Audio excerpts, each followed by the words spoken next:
We need to talk about this. There's a new viral video of a stolen car mix-up right here, right near us in Aurora, Colorado. So the video shows a group of children ages six to 17 years old laying on the pavement in a parking lot.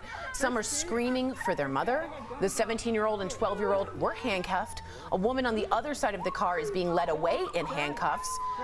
But let's tell you what really happened. The police had stopped the wrong car. The vehicle reported missing was a motorcycle from Montana with the same license plate number but the wrong state. The Aurora Police Department has apologized in this statement, with the police chief saying she called the family to apologize and to offer any help we can provide, especially for the children who may have been traumatized by yesterday's events. May have been. A 6-year-old down on the ground is usually going to have some trauma there. Linz, do you think the officers regretted this, knowing not only what is right and wrong, but the climate we're in? You kind of see them like realizing at the end of the video that we got this this is a little out of control. What do you think about that? Well, they're looking for a motorcycle, so stopping a car with the wrong state license plate is really frustrating. And to know that a 6-year-old was in handcuffs is something that Al and I talk about all the time when you have black kids that are now traumatized. And so for the Aurora Police Department to offer therapy when the damage is already done is not helpful. And you know, I want to tell you guys a story because I think that a lot of people don't understand how often this happens. I have a 26-year-old little brother who got in a car accident within the last month. He was T-boned by another car. And yes, the accident might have been his fault, and he had a big bruise on his face. And the police took him to the precinct, bleeding out of his face, rather than the hospital. And this happened to my little brother within the last month.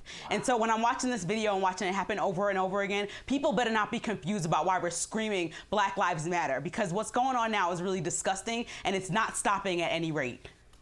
Wow, I didn't know that about your brother. I'm so sorry to hear about that. And I completely agree with you. Al, what is your response to that? You know, a lot of people are going to be saying that they're following protocol. But again, what we have constantly in this country is people not finishing the sentence.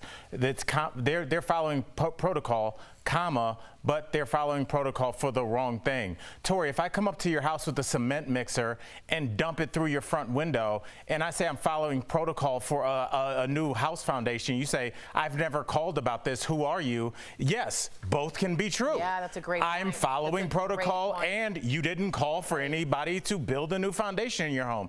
So when you hear these excuses, always remember, form in your mind, what's the second half of that sentence? Because the way that they trick you, the way that they get you, is that they tell you the first half. The first half is true. The other magic trick is, what's the other part over here? They were following protocol for a stolen motorcycle, not a car.